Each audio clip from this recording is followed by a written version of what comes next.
الحمد لله نحمده ونستعينه ونستغفره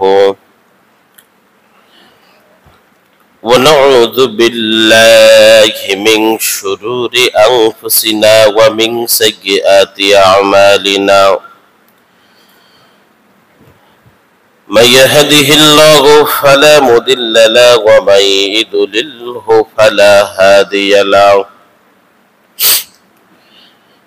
ونشهد أن لا إله إلا الله وحده لا شريك له ونشهد أن سيدنا وحبيبنا ومولانا محمدا عبده ورسوله الذي أرسله بالحق بشيرا ونذيرا وداعيا إلى الله بإذنه وسراجا وقمرا منيرا وقد قال الله تعالى في كلامه المجيد وفرقانه الحميد সবাই আমার সাথে পড়ুন আউযু বিল্লাহি মিনাশ শাইতানির রাজীম বিসমিল্লাহির রাহমানির রাহিম ইন্নাল্লাহা ওয়া মালাইকাতাহু ইউসাল্লুনা আলান নবী ইয়া আইয়ুহাল্লাযীনা আমানু সাল্লু আলাইহি ওয়া সাল্লিমু তাসলিমা আল্লাহুম্মা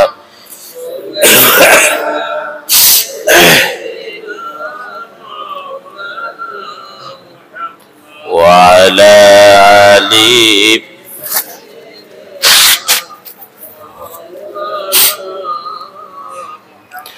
اللهم صل على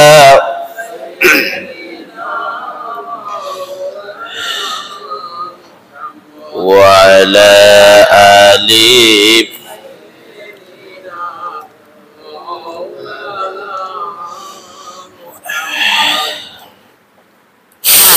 মুআজ্জিজ মুহতারাম, আল্লাহ তাআলার দরবারে লক্ষ কোটি শুকরিয়া আদায় করি যে আল্লাহ তাআলা আপনাকে আমাকে দীর্ঘ একটি সপ্তাহ পর তার ঘর মসজিদে আমাকে বলার এবং আপনাদেরকে খুতবা শোনার মতন তৌফিক দান করলেন। সেই মহা মুনিবের দরবারে জবান খুলে বলছি আলহামদুলিল্লাহ। আরো বেশি বেশি শুকরিয়া আদায় করুন যে আল্লাহ তাআলা আপনাকে আমাকে তার ঘর, পৃথিবীর শ্রেষ্ঠ ঘর মসজিদ, যেখানে আসলে ঝামেলা মুক্ত থাকা যায়, আল্লাহ তাআলা সেই জায়গায় আপনাকে আমাকে এই মহল্লা থেকে বাছাই করেছেন, যাচাই করেছেন এবং যারা আসার জন্য চেষ্টা করতেছেন জুমার দিনে আল্লাহ তাআলা তাদের ভিতর থেকে আমাদেরকে আগে ভাগে নিয়ে এসেছেন। এই জন্য আরো একবার বলছি আলহামদুলিল্লাহ। দুরুদ আর সালাম পাঠাই বিশ্ব নবী, নির্যাতিত নবী, বঞ্চিত নবী, উসওয়ায়ে হাসানা জনাবে মুহাম্মদুর রাসূলুল্লাহ সাল্লাল্লাহু মুহতারাম হাজিরিন, আমরা রাসূলের সিরাত সম্পর্কে আলোচনা করতেছি এই রবিউল আউয়াল মাস, রাসূলের আগমনের মাস উপলক্ষে। মুহতারাম হাজিরিন, আমরা বিগত কয়েকটা জুমা আলোচনা করেছি রাসূলের সিরাত সম্পর্কে। আজকেও আমরা রাসূলের সিরাত সম্পর্কে আলোচনা করব। গত জুমায় আমরা যেখান থেকে আলোচনা করতে করতে রেখে দিয়েছিলাম সেই জায়গা থেকে রেখে দেব। আমরা আলোচনা করতে করতে রেখে দিয়েছিলাম রাসূল সাল্লাল্লাহু আলাইহি ওয়াসাল্লামের বিরুদ্ধে মুশরিকদের ষড়যন্ত্র, তর্ক বিতর্ক। আজকে এখান থেকে আলোচনা শুরু করব। একটা হাদিস দিয়ে আলোচনা শুরু করব। ইমাম বাইহাকি রহমতুল্লাহি আলাইহি তার কিতাবের ভিতরে বর্ণনা করেন, যে ইবনে আব্বাস রাদিয়াল্লাহু তাআলা আনহু হাদিস খানা বর্ণনা করতেছেন যে কুরাইশ নেতৃবর্গরা এক জায়গায় হয়ে কি করে রাসূল সাল্লাল্লাহু আলাইহি ওয়াসাল্লামের দাওয়াত বন্ধ করা যায়, কি করে এটা বন্ধ করে মানুষকে বোঝানো যায়, সেই সম্পর্কে তারা আলোচনা করতেছে। এখন লোকজন এক জায়গায় হলো যে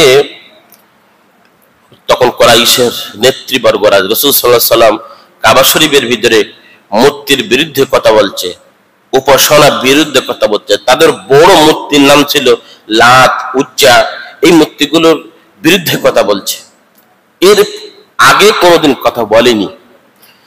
এখন কুরাইশ গোত্রের যখন এই কথা বলতেছে, মানুষজন বিভিন্ন জায়গা থেকে বিভিন্ন কথা বলতেছে, কুরাইশ গোত্রের লোকেদের ভিতরে, মানুষের ভিতরে হঠাৎ করে একজন উপাসনাদের, আমাদের ইলাহাদের, আমাদের মূর্তিদের বিরুদ্ধে কথা বলতেছে, আর কুরাইশরা কিছু বলছে না। এই কথার পরিপ্রেক্ষিতে তারা আলোচনায় বসতেছে, বারবার করে বসতেছে, কিন্তু কিছুই হচ্ছে না। এমনকি আবু তালিবের কাছে গিয়েও কিছু হয়নি, কিন্তু তাকে বারবার করে বলতেছে, কিন্তু তা কিছু হয়নি। এখন তার এক জায়গায় ফাইনাল একটা ডিসিশন নেওয়ার জন্য বসেছে। ইবনে আব্বাস রাদিয়াল্লাহু তাআলা আনহু বলেন, ওয়ালিদ ইবনে মুগিরা ছিল ওই মিটিং এর নেতৃস্থানীয় ব্যক্তিবর্গ। এখন ওরা মিটিং করতেছে যে আমরা যদি ওনাকে একটা অপবাদ দেই, মিথ্যা একটা কথা বলবো, যে আবার ওই সব হজের মৌসুম, মানুষ হজ করতে আসবে দূর দূরান্তর থেকে, যখন এসে মানুষ দেখবে যে ইনার কথায় জাদু আছে, ইনি যা বলে সত্য, আমাদের উপাসনাদের গালিগালাজ করতেছে, তাহলে তো মানুষ বিভ্রান্ত হবে। এখন কি করা যায়? ওয়ালিদ ইবনে মুগিরা আলোচনার সভায়, ওয়ালিদ ইবনে মুগিরা নিজের সভাপতি, সামনে কুরাইশ নেতৃবর্গ যখন বসে আছে, হঠাৎ করে একজন বলল, শোনো আমাদের ওয়ালিদ ইবনে মুগিরা, আমরা যদি তাকে কয়েকটা অপবাদ দিতে পারি আর মানুষদেরকে বলবো ওর কাছে যেও না, ওর কথা শুনবে না, যদি শোনো তাহলে তোমরা বিভ্রান্তর খোলে পড়ে যাবে, খবরদারের কলিকার যাবে না। তখন বলতেছে, কি কথা তুমি একটু বলো তো। প্রথম নাম্বার হলো, আমরা তাকে গণক বলবো, কারণ সে কথা বলে আমাদের কথার সাথে তার কথা মেলে না। আমরা যা জানি বা আমাদের গণনা জ্যোতিষী যারা আছে, তারা তার কথার সাথে আমাদের কথা মেলে না। ওয়ালিদ ইবনে মুগিরা বলতেছে, গণকের কাজ কি? তো গণকের কাজ হলো হাত দেখে ভবিষ্যৎ গণনা করে বলে দেওয়া। কিন্তু তোমরা কি জানো, কখনো মুহাম্মদ সাল্লাল্লাহু আলাইহি ওয়াসাল্লাম কারোর ভবিষ্যৎ গণনা করে কথা বলে না, কারোর ভবিষ্যৎ সম্পর্কে সে বলে না। তাহলে তোমার কথার দ্বারা তুমি কিন্তু মিথ্যাবাদী হয়ে যাবে। যদি গণক বলো আর তার সাথে যদি গণনা করি যদি না মিল থাকে, জ্যোতিষীর না মিল থাকে, তোমার কথাই তুমি মিথ্যাবাদী। একজন বলতে, তাহলে কি করা যায়? কোন একটা দোষারোপ তো দিতে হবে, কারণ হজের মৌসুম দ্রুত আসতেছে। ইবনে আব্বাস রাদিয়াল্লাহু তাআলা আনহু বর্ণনা করেন, বাইহাকির সূত্রে হাদিস কানা, হঠাৎ করে একজন বলল, আমার কাছে একটা পরামর্শ আছে, ফাঁকে ফাঁকে যেন কে যেন এসে তার কাছে খবর দিয়ে যায়, তার কাছে যেন কি আগাম একটা খবর দিয়ে যায়, আর সে মানুষের কাছে প্রচার করে সত্য ঘটনা। তাহলে আমরা একটা কথা বলে নেই, আমরা তাকে বলবো তাকে জিনে ধরেছে, এই জন্য আমাদের মূর্তির বিরুদ্ধে, ইলাহার বিরুদ্ধে, উপাসনাদের বিরুদ্ধে ভুল কথা তত্ত্ব ছড়িয়ে বেড়াচ্ছে। কারণ ফাঁকে ফাঁকে জিবরাইল আলাইহিস সালাতু ওয়াস সালাম রাসূলের কাছে আসতেন আর কাফের মুশরিকদের বিরুদ্ধে তত্ত্ব ছড়িয়ে দিতেন। তাই ওরা বলতো রাসূলকে জেনে ধরেছে, একে জেনের রোগী, একে জেনের তদবির করতে হবে। ওয়ালিদ ইবনে মুগিরা বলতেছে, দেখো তুমি তো ওনাকে বলছো জেনে ধরেছে, জেনে ধরলে মানুষের কেমন হয়? জেনগ্রস্ত লোকের কাজ ভালো মন্দ বোঝে না, কথা বলে, ভালো বলে খারাপও বলে, ও তবে ও বোঝে না যে ও কোন কথা বলতেছে, ওকে জেনে ধরেছে, আর বুঝি। তা বলতেছে মুহাম্মদ সাল্লাল্লাহু আলাইহি ওয়াসাল্লামকে দেখে কি জেনে কি মনে হয়? তা তো মনে হয় না। তাহলে তোমার কথাতে তুমি মিথ্যাবাদী। তাহলে বলতেছে আরেকজন বলো। মিটিং চলতেছে রাতের বেলা, কি করে দমানো যায়। হঠাৎ করে একজন বলতেছে আমি দেখেছি কবিতার মতো কি যেন এসে তার কানে কানে বলে, আর সে যেন বলতে থাকে আমাদের কবিতার সাথে মিল নাই, আমরা যে একজন ওই সময় সমাজের মানুষ একজন আরেকজনকে অপমান লাঞ্ছিত করতে হলে কবিতা আবৃত্তি করে অপমান করত, ছন্দ বলে ছন্দর ভাষায় আবৃত্তি করে গালিগালাজ করতে, অপমান করত।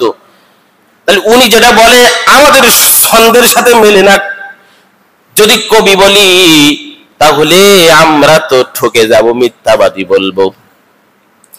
তাহলে কি বলা যায়? ভাবতেছে ভাবতেছে ভাবতেছে ওয়ালিদ ইবনে মুগীরা বলতেছে তাকে একটা জিনিস বলা যায়, সেটা হলো তাকে বলতে হবে সে জাদুকর, কথা দ্বারা জাদু করে, ব্যবহার দ্বারা জাদু করে, তার সমস্ত কিছু সবকিছুতে জাদু আছে। তার চেহারা মুবারক একবার যদি তাকায় মানুষ জাদুর মধ্যে পড়ে যায়, কথা না বলা পর্যন্ত তার হৃদয় কলিজাটা ঠান্ডা হয়ে যায়। বলেন সুবহানাল্লাহ। সব জায়গায় তো জাদু, যদি কথা বলে তাও মানুষের ইচ্ছা হয় আরেকটা কথা শুনি, চেহারা মুবারকের দিকে তাকাবে ইচ্ছা হবে একটু দেখি, সবকিছুতে সবকিছু আকর্ষণ। তাহলে কি করা যায়? তাহলে বলতে হবে জাদুকর আছে আমাদের ভিতরে, হজের মৌসুম লোকজন আসছে, আচ্ছা ঠিক আছে তাহলে কি বলবা? জাদুকর বলবা। তাই যদি একজন কবি, একজন কেউ যদি বলে জেনে ধরেছে, কেউ যদি বলে যে অমুক অমুক হয়েছে, তাহলে তোমাদের কথা তোমরা মিথ্যাবাদী বলবে, এরা মিথ্যা কথা বলছে। কি বলবো? মানুষ শুনলে এই কথাটা বলবা যে আমাদের ভেতরে দেখে একজন জাদুকর আছে। সে জাদুকরের কি? সে জাদুবিদ্যা দিয়ে মানুষকে ভোলাচ্ছে, বিভিন্ন কথা বলছে, যেগুলো কথা আমাদের পিতৃপুরুষ যারা ছিল তারা বলেনি। আমাদের পূর্বের পুরুষেরা যাদের সন্তানাদি আছে, সবকিছু আছে, তাদের সম্পর্কে মিথ্যা কথা বলছে, আমাদের ইলাহা সম্পর্কে, মূর্তি সম্পর্কে সে মিথ্যা কথা বলছে, জাদু কথা। তোমরা তার কথা শুনবা না, আর তার কথা শুনবা না তো দূরের কথা, তার ধারে কাছেও যাবে না। এই কথা ওয়ালিদ ইবনে মুগীরার পরামর্শ মিটিংয়ে সকলে একমত বলে, আচ্ছা ঠিক আছে। হজের মৌসুম শুরু হয়ে গেল, মানুষজন আসা শুরু হলো। পাশ দিয়ে যখন মুহাম্মদ রাসূলুল্লাহ সাল্লাল্লাহু আলাইহি ওয়াসাল্লামের পাশ দিয়ে যখন লোকজন যায়, তখন কুরাইশের একজন বসে থাকে, বা রাসূল সাল্লাল্লাহু আলাইহি ওয়াসাল্লাম যখন ডাকেন, ইমাম বাইহাকী রাহমাতুল্লাহ আলাইহি বলতেছেন তখন কুরাইশ থেকে একজন বলতেছে ওর কথা শুনবা না, ও জাদুকর, ও কথা শুনলে তুমি জাদুতে পড়ে যাওয়া। মাথা ছাও করে বসে আছেন, কষ্ট পাচ্ছেন, মানুষজন ডাকতেছেন, কারণ ওই সময় আবু তালিব বেঁচে ছিল, মারতেও পারতেছে না, আবু তালিব এখনো মরেনি। এখন হঠাৎ করে আল্লাহ রাব্বুল আলামিন ওয়ালিদ ইবনে মুগীরার সম্পর্কে আয়াতে কালিমা নাজিল করতেছেন। কি আয়াত? আল্লাহ বলছেন যারনি ওয়া মান খালাকতু ওয়াহিদা ওয়া জাআলতু লাহু মালাম মাহমুদা ওয়া বানিনা শুহুদা। আল্লাহ রাব্বুল আলামিন বলতেছেন, হে নবী, বিশ্ব নবী, আপনি কষ্ট পেন না। ওয়ালিদ ইবনে মুগীরার সম্পর্কে আয়াতে কালিমার ভিতরে ইবনে কাসির রাহমাতুল্লাহ আলাইহি বলতেছেন, আমাকে ছেড়ে দাও, আমি যাকে সৃষ্টি করেছি অসাধারণ, আমি যাকে দিয়েছি বিপুল ধন সম্পদ, নিত্য সঙ্গী, পুত্র সন্তান। ওয়ালিদ ইবনে মুগীরার এই সকল লোক যারা কোরআন সম্পর্কে, জাদু, কবিতা, কটূক্তি সম্পর্কে বলতেছে, তাদের সম্পর্কে নাজিল হচ্ছে ফাওয়ারাব্বিকা লানাসআলান্নাহুম আজমাইন। আল্লাহ তাআলা বলতেছেন, যারা কোরআনকে বলতেছে জাদুবিদ্যা, কোরআনকে বলতেছে কবিতা, তাদেরই কটূক্তি সম্পর্কে আল্লাহ তাআলা বলছেন আপনার প্রতিপালক আমি ওদের সকল প্রশ্নই করব যে বিষয় ওদের জ্ঞান নেই। ওরা মারা যাবে, কিয়ামতের ময়দানে উঠবে, ওটার পর আমি ওদের কাছে প্রশ্ন করব ওরা এই সম্পর্কে, তখন ওরা কিছুই বলতে পারবে না। ওদের অজ্ঞতার নির্বুদ্ধিতামূলক বক্তব্য সম্পর্কে আল্লাহ তাআলা আরো বলেন, বাল ক্বালু আদগাসু আহলামিন বাল ইফতারা বাল হুয়া শাইর ফালইয়াতিনা বিআয়াতিন কামা উরসিলাল আউয়ালুন। আল্লাহ তাআলা বলছেন যে এটি একটি কল্পনা হতে বা উদ্ভাবন হয়েছে, যা একজন কবি অতএব অনায়ন করো নিদর্শন যেমরূপ প্রেরণ করা হয়েছে।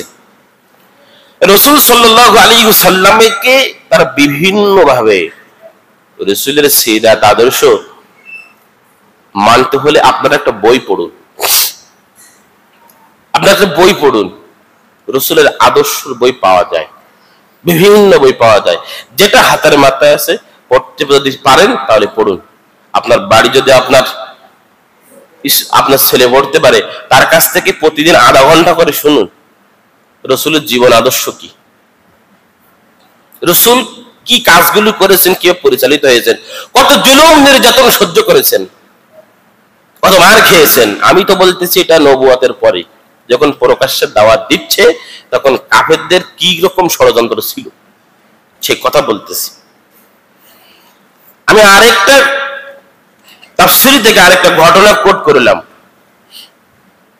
ঘটনাটা হলো রাসূল সাল্লাল্লাহু আলাইহি ওয়াসাল্লাম একবার ওয়ালিদ ইবনে মুগিরাকে বদদুয়া দিয়েছিলেন কয়েকজনকে। বদদুয়াটা কেমন? বদদুয়াটা হলো আল্লাহ রাব্বুল আলামিন আয়াতে কালিমা নাযিল করতে রাসূল সাল্লাল্লাহু আলাইহি ওয়াসাল্লাম যখন তারা প্রচন্ড পরিমাণ, কেমন দেখেন, যখন রাসূল সাল্লাল্লাহু আলাইহি ওয়াসাল্লামের চাচা মারা যায়, আবু তালিব যখন মারা যায়, তখন কাফেরেরা বলতে লাগলো এবার থেকে মুহাম্মদ সাল্লাল্লাহু আলাইহি ওয়াসাল্লামের খবর আছে, আবু তালিব নেই। আবু তালিবের মৃত্যুর শয্যার আগে রাসূল সাল্লাল্লাহু আলাইহি ওয়াসাল্লামকে দেখার জন্য আবু তালিব বলছেন যে আমার বাতিজা মুহাম্মদ কই, আমি কথা বলতে চাই। এই সংবাদ পেয়ে কুরাইশ বংশের লোকের নেতৃবৃন্দ আবু জাহাল, ওয়ালিদ ইবনে মুগিরা, উতবা, সাইবা সবাই গেছে যে এই শেষ সময় এসে যদি মুসলমান হয় তাহলে তো আরেক ঝামেলা, কারণ ওই সময় সবচেয়ে তিনি ধনাঢ্য ব্যক্তির ভিতরে আবু তালিব ছিল কুরাইশের ভিতরে।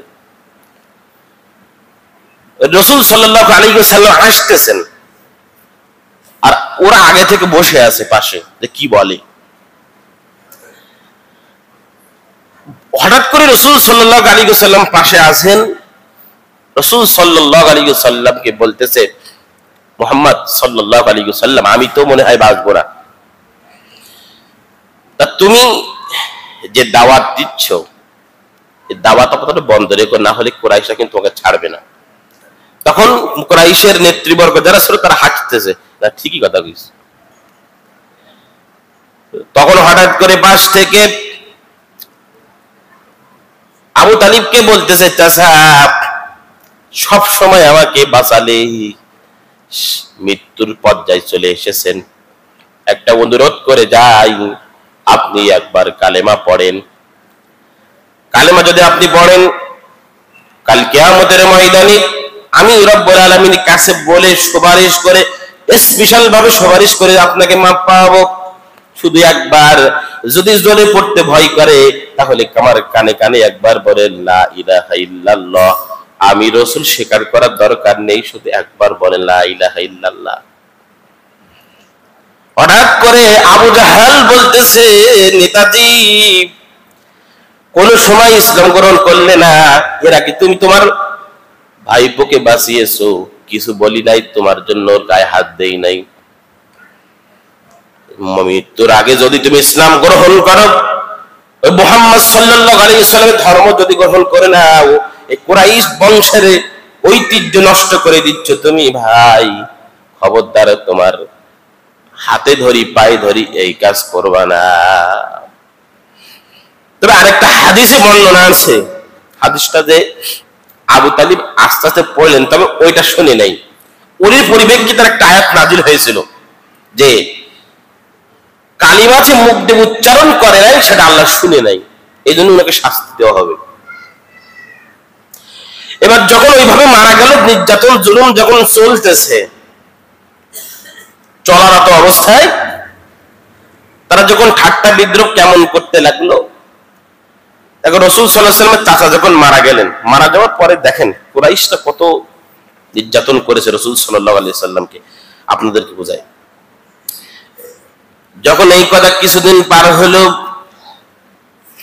রাসূল সাল্লাল্লাহু আলাইহি ওয়াসাল্লাম দেখে ওরা তখন তারপরে এমন জুলুম নির্যাতন করেছে, রাসূল সাল্লাল্লাহু আলাইহি ওয়াসাল্লাম কাবার পাশ দিয়ে হেঁটে যাচ্ছিল, হঠাৎ করে এক কুরাইশ ব্যক্তি রাসূল সাল্লাল্লাহু আলাইহি ওয়াসাল্লামের মাথা মোবারক কেউ লিখেছেন বালি, কেউ লিখেছেন ছাই, কেউ লিখেছেন ধুলা, এক ঝুড়ি পরিমাণ ধুলা এনে মাথা থেকে পাপড়ি সরিয়ে চুল বরাবর ঢেলে দিলেন। মাথার ভিতরে ধুলা বোঝাই হয়ে গেল, ঘাড় ধরে মাটিতে সুপে ধরলো। রাসূল সাল্লাল্লাহু আলাইহি ওয়াসাল্লাম কষ্ট পেলেন। ওই অবস্থায় বাড়িতে যাচ্ছেন, বাড়িতে গিয়ে দেখে রাসূলের বিবি খাদিজা এবং একজন কন্যা রাসূলের মাথা থেকে মাটি ছড়াচ্ছেন আর কাঁদতেছেন। রাসূল বলতেছেন, আমার চাচা আবু তালিব মারা গেছে, এই সুযোগে তারা আমার সাথে দুর্ব্যবহার করতেছে। এই তো একটা গেল। আরেকটা হাদিসের ভিতরে বর্ণনা পাওয়া যায়, ইমাম বাইহাকি বলতেছেন, রাসূল সাল্লাল্লাহু আলাইহি ওয়াসাল্লাম যখন বাড়িতে থাকতেন, হঠাৎ করে দরজা খুলে তারা মুরগি, উট, দুম্বা, তার নাড়ি ভুড়িগুলো তার ঘরের ভিতরে দিয়ে আসতেন। এমনকি শুধু এই নয়, যখন রান্না করতেন ওই হাড়ি কুড়িতে ময়লা জাতীয় জিনিস গিয়ে দিয়ে আসতেন। এই পরিমাণ নির্যাতন রাসূলের পরে তারা করেছে। আল্লাহ রাব্বুল আলামিন কোরআনুল কারীমের ভিতরে বলছেন, ওয়ালাকাদ ইসতুহজিয়া বিরাসূলিম মিন ক্বাবলিকা ফাসাবারু আলা মা কুযযিবু ওয়া উযু হাত্তা আতাহুম নাসরুনা ওয়ালা মুবাদদিলা লিকালিমাতিল্লাহ ওয়ালাকাদ জাআকা মিন নাবাইল মুরসালিন। নবী হে, ওদের পূর্বে সকলকে দ্বারা আপনাকে ঠাট্টা বিদ্রোহ করা হচ্ছে, ওর পরিণাম ওই বিদ্রোহকারীদেরকে আমি দেব, পরিবেষ্টন করব। ওরা মিথ্যাবাদী, ওরা যেগুলো প্রচার করতে ওগুলো মিথ্যা, আপনাকে ঠাট্টা বিদ্রোহ করতেছে। সুফিয়ান ইবনে আব্বাস রাদিয়াল্লাহু তাআলা আনহু বলেন, রাসূল সাল্লাল্লাহু আলাইহি ওয়াসাল্লাম বিদ্রোহকারী ওয়ালিদ ইবনে মুগিরা, আসওয়াদ ইবনে আব্দুল ইয়াগুস জুহরি, আসওয়াদ ইবনে আব্দুল মুত্তালিব, আবু জামাআ, হারিস ইবনে আইতাল এবং আস ইবনে ওয়াইল সামূহিকে বদদুয়া দিয়েছিলেন। বদদুয়াটা কি রকম? একদিন জিবরাইল আলাইহিস সালাতু ওয়াস সালাম রাসূল সাল্লাল্লাহু আলাইহি ওয়াসাল্লামের নিকট দিয়ে আসছিলেন। রাসূল সাল্লাল্লাহু আলাইহি ওয়াসাল্লাম যখন জিবরাইল তার সাথে ছিলেন, এই বদদুয়া দেওয়ার পরে জিবরাইল আলাইহিস সালাতু ওয়াস সালাম তাদের হঠাৎ করে ওয়ালিদের দিকে চিহ্ন করলেন যে এ মারা যাবে। জিবরাইল আলাইহিস সালাতু ওয়াস সালাম ওয়ালিদের মাথার দিকে ইঙ্গিত করলেন, হাত দিয়ে ওর মাথার দিকে। রাসূল সাল্লাল্লাহু আলাইহি ওয়াসাল্লাম আসেন, ওনার সাথে ওর মাথার দিকে ইঙ্গিত করলেন, এ মাথার রোগে মারা যাবে। দ্বিতীয় নাম্বার হলো, আরেকজন যখন আসওয়াদ ইবনে মুত্তালিব, তার দিকে ইঙ্গিত করলেন, তার ঘাড়ের দিকে, এই বলাবার ইঙ্গিত করলেন যে ও ঘাড়ের রোগে মারা যাবে, এমন একটা রোগ হবে ওর ঘাড়ে বা ঘাড় জনিত কারণে মারা যাবে। তিন নাম্বার হলো আসওয়াদ ইবনে ইয়াগুস, তিনি মারা যাবেন হলো এমন ভাবে তার দিকে ইঙ্গিত করলেন, তিনি এমন একটা রোগ হবে, সেই রোগের কোন চিকিৎসা হবে, সেই অবস্থায় মারা যাবে। এরকম পাঁচজনকে। হারিস ইবনে আইতালকে পেটের রোগে মারা যাবে, আস ইবনে তার চোখে মারা যাবে, চোখের কারণে। কিছুদিন পার হতে লাগলো, পার হয় 2-10 দিন পার হয়ে গেছে। জিবরাইল আলাইহিস সালাম ইঙ্গিতের পরে পার হওয়ার পর ওয়ালিদ ইবনে মুগীরা হঠাৎ করে তৈরি হলো আঙ্গুলের ভিতরে তার মাথা বরাবর জিবরাইল আলাইহিস সালাতু ওয়াস সালাম ইঙ্গিত করে দেওয়ার পর তার মাথার ভিতরে যেমন একটা রোগ হলো, এমন একটা রোগ হয়েছে, মাথা ব্যথা করে, মাথা যন্ত্রণায় বাঁচে না।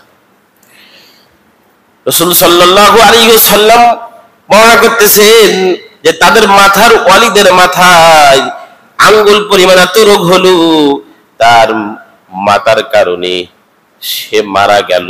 হাদিসের ভিতরে বর্ণনা পাওয়া যায়, ইবনে আব্বাস রাদিয়াল্লাহু তাআলা আনহু বলতেছেন, ওয়ালিদ ইবনে মুগীরা মরে যাওয়ার আগে সে কিছু বলে গিয়েছিল তার সন্তানকে, যে আমি মারা যাচ্ছি, অমুকের কাছে সুদের টাকা পাবো, অমুকের কাছে আমি টাকা পাবো, ওর কাছ থেকে এরকম নিয়ে এসো। আরেকজন বলে গেছে যে ওয়ালিদ ইবনে মুগীরা অমুক একজনের সাথে বিবাহ করেছিল, বিবাহ করার পরে ওই নারী ওয়ালিদ ইবনে মুগীরার কাছ থেকে 400 দিরহাম দেনমোহর নিয়েছিল, কিন্তু ওয়ালিদ ইবনে মুগীরার সাথে থাকে নাই একদিনও। এই বিশ্বাসঘাতকতা করেছে, এরকম কয়েক 10-12 জায়গায় উনি টাকা পেয়ে তা বলে গিয়েছিল, এই করে নিয়ে আসবি। কি লেভেলের শয়তান দেখে, মারা গেছে। ওয়ালিদ ইবনে খুজাইমা গোত্রের যখন তিনি আসওয়াদ ইবনে আব্দুল মুত্তালিব, ইয়াগুস, এই কয়েকজনের কথা দেখলেন, রাসূল সাল্লাল্লাহু আলাইহি ওয়াসাল্লাম বলতেছেন তার আসওয়াদ ইবনে মুত্তালিব তার হয়তো খুজাইমা গোত্রে তিনি তীর বানাতে দিয়ে আসছিলেন।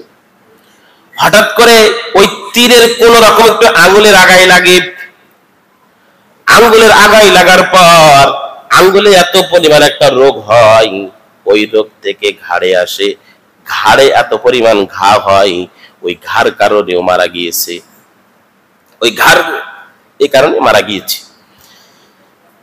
আসওয়াদ ইবনে আব্দুল মুত্তালিব বাবলা গাছের নিচে বিরতি থাকা অবস্থায় হঠাৎ করে চিৎকার করতে লাগলো, আমাকে কে মেরে ফেলছে, আমাকে কে মেরে ফেলছে।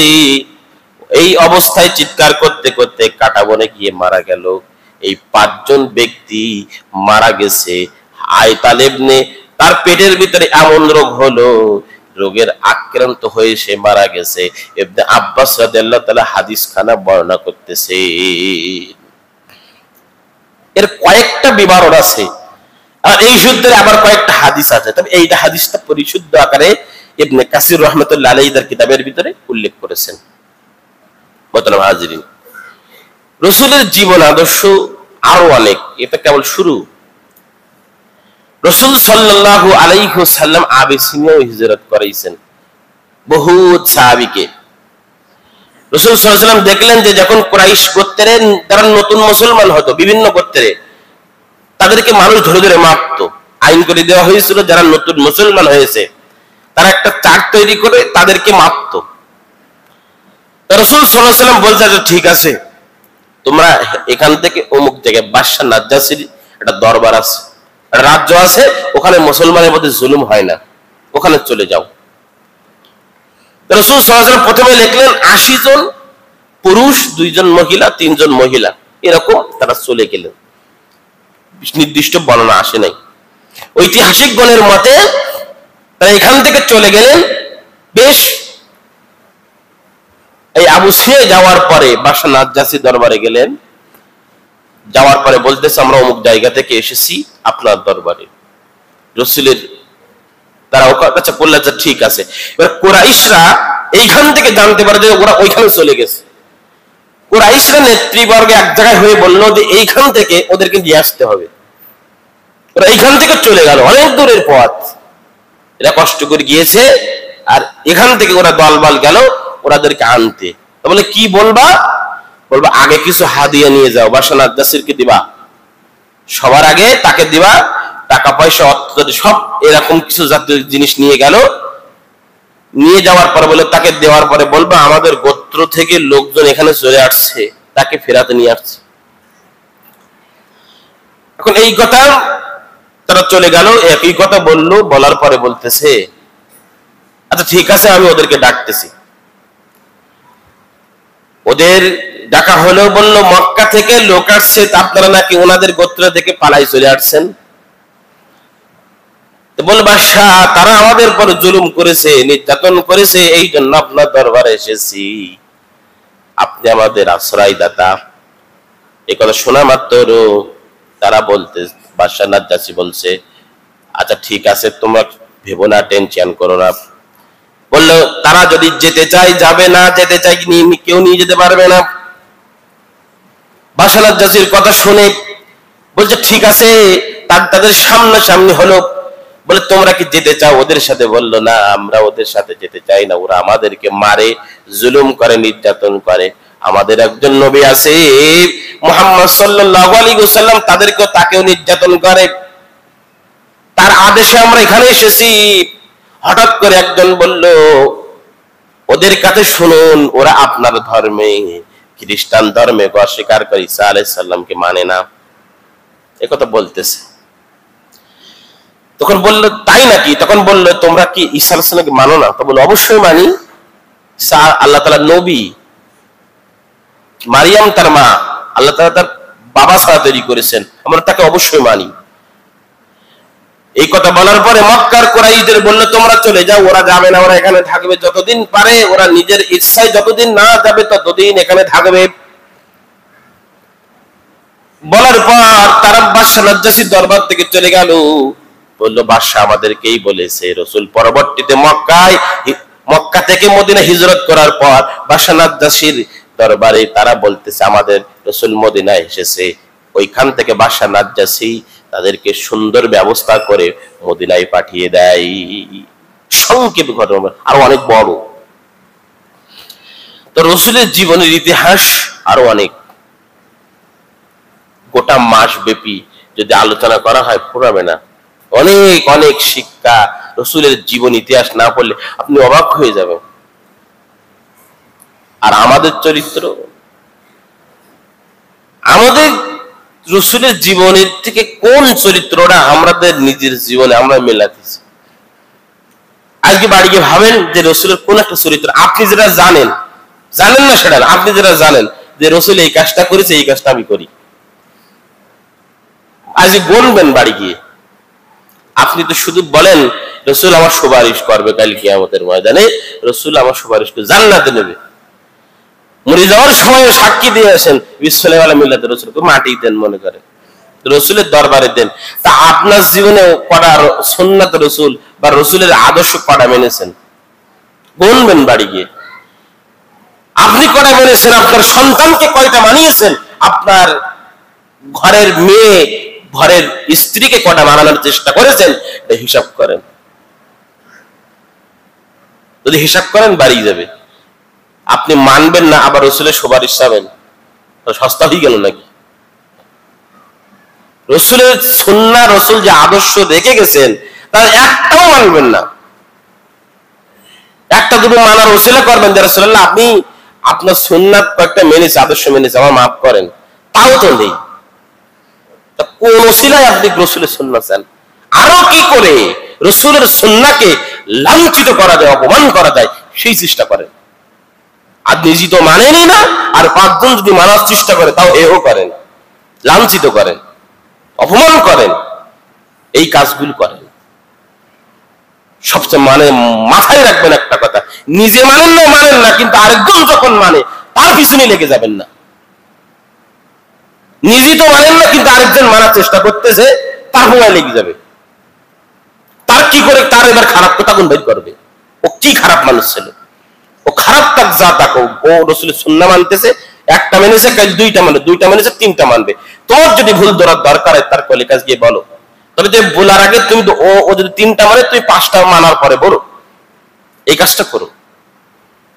তুমি নিজে একটাও মানো না, আর তিনজন যারা মানে তাদেরকে ভুল ধরো, কারণ তোমার অভ্যাসে পরিণত হয়ে গেছে। এটা তোমার জীবনের অভ্যাস, মরবা তার আগ পর্যন্ত থাকবে, মানার চেষ্টা করনি। মুসলমান ভাইরে, আপনাদের অনুরোধ করি, আসেন রাসূলের সুন্নাহ মানি। সুন্নাহ কোথা থেকে মানে? যদি পারেন বই পড়েন। আর এখন সকলের হাতে টাচ ফোন আছে, এটাও খুব ভালো জিনিস, ভালো কাজে ব্যবহৃত করলে। আপনি গুগলে গিয়ে সার্চ করবেন রসুলের কিভাবে ভাত খাইতেন সেই সুন্নাহ, লিখলে চলে আসবে। যদি ভালো কাজে ব্যবহার করেন ভালো জিনিস আসবে, আর খারাপ কাজে ব্যবহার করলে খারাপ জিনিস আসবে। আল্লাহ তাআলা আমাকে সহ আপনাদেরকে সহি বুঝ দান করুন। আল্লাহুম্মা আমিন। জোরে কোন আল্লাহুম্মা আমিন। ওয়া আখিরু দাওয়ানা আলহামদুলিল্লাহি রাব্বিল আলামিন।